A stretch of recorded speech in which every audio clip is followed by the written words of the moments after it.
Nasabat ng Misamis City Police Station katuwang ang 2nd Provincial Mobile Force Company ng Misamis Occidental Police Provincial Office ang tinatayang 800,000 pisong halaga ng pinaghihinalang smuggled cigarettes sa isang checkpoint operation sa Osamis City.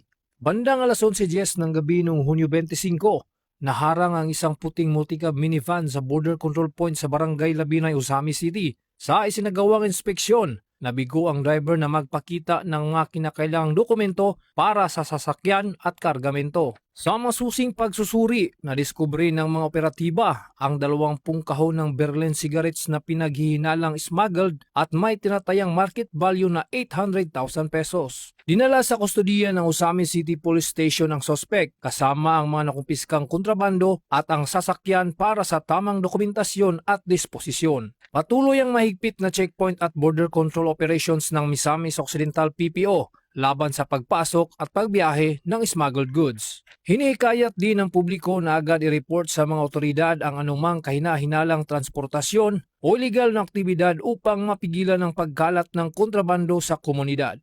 Mula dito sa PRO 10 Misamis Occidental Police Provincial Office, ako ang inyong Police News Network Correspondent, Police Corporal Rapi Picobero, alagad ng batas, tagataguyod ng Balitang Pulis.